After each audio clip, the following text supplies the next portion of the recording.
is we exist as a state. Look, I sit behind the plaque that says State of Palestine. We have 160 countries that recognize the State of Palestine, including the great majority of the members of the Security Council. The reality is that one state is illegally occupying the land of the other state. So therefore, we need the international community, the Security Council, to help the State of Palestine that lives under ruthless occupation, illegal occupation, using the words of the International Court of Justice, to help us to end this illegal occupation, as the International Court of Justice said, as rapidly as possible.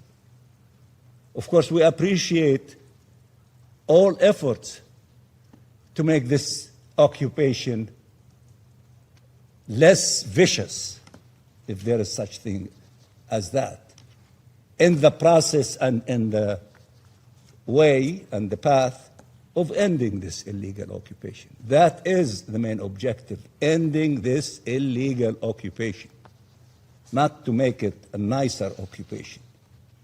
And many of you have exercised that during the time of putting an end to colonial occupation and control in the past. So I don't need to explain to you what you were struggling for in order to attain your freedom and liberation. We are the last kid around the block. We need to end this evil system imposed on us, oppressing us, stealing our resources, killing our children, doing all the evil things that the UN reports describe, all of the agencies of the United Nations describe, and other NGOs, organizations describe as well. So it needs to end. And all people who respect and honor international law and their obligations as members of the United Nations and the principles enshrined in the Charter of the UN is to help us to put an end to this tragedy. Madam President, while Palestinian terrorists seek to drive Israelis from their homes, some voices in this council speak as though Jews have no right to live in Judea and Samaria. That is not true. We are not occupier, we are not settler. Our right to live in our land is based on our historical connection to it. It is described in the Torah, the Old Testament, and even the Quran mention the connection of Jews to the land. This past week, Jews around the world read this verse from the Torah. I will read it first in Hebrew. כי אתם עוברים את הירדן לבוא לרשת את הארץ אשר אדוני אלוהיכם נותן לכם וירשתם אותה וישבתם בה. And in English, you are crossing the Jordan River to inherit the land which God is giving you. You will inherit it and dwell in it. Judea and Samaria is where our story in the land of Israel began. It is where it will continue. There has been a continuous Jewish presence in this land for thousands of years. The name Jerusalem, Hebron, Bethel, they are not names invented by modern leaders or modern politicians.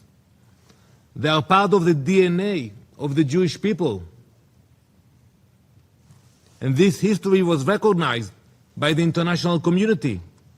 The League of Nations mandate for Palestine affirmed the historical connection of the Jewish people to the land of Israel.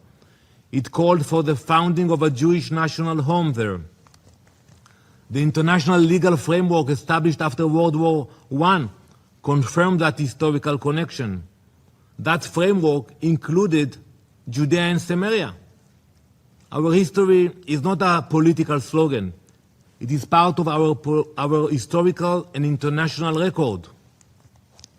Madam President, I could lecture for hours about our biblical rights, our historical rights, our legal rights to Judea and Samaria. But if we want to be practical today, and if this Council is serious about bringing security and stability to the region, it must understand a simple truth. We are not going anywhere. Jewish communities will stay in Judea and Samaria, just like the Palestinian communities. Несмотря на эту трагическую реальность, здесь, в стенах Совета Безопасности, ряд западных делегаций на протяжении последних месяцев возлагал всю полноту ответственности за пробуксовку мирного плана по Газе исключительно на Хамас. Все мы помним, как в ходе заседания СБ в адрес руководства палестинского движения звучали настойчивые призывы незамедлительно согласиться сложить оружие, не препятствовать работе Национального комитета по управлению Газой и принять дорожную карту высокого представителя Совета мира Николая Младенова. Хотелось бы надеяться, что такое же единство и решительность наши западные коллеги проявят и в отношении другой стороны конфликта с учетом публичного отказа Западного Иерусалима от дорожной карты и согласия Хамас на сделку.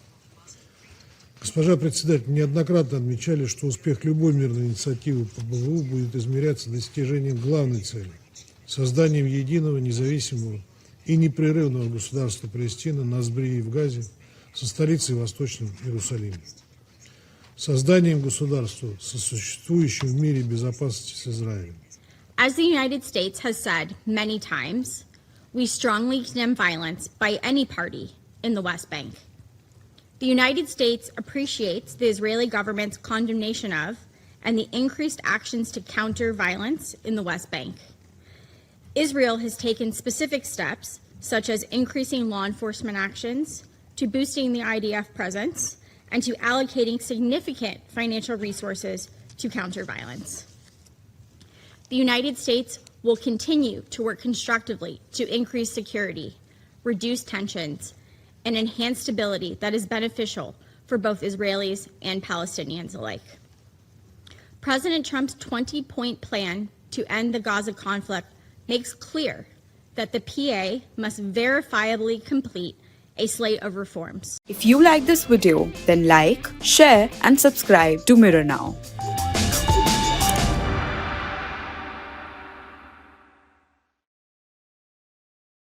If you like this video, then like, share, and subscribe to Mirror Now.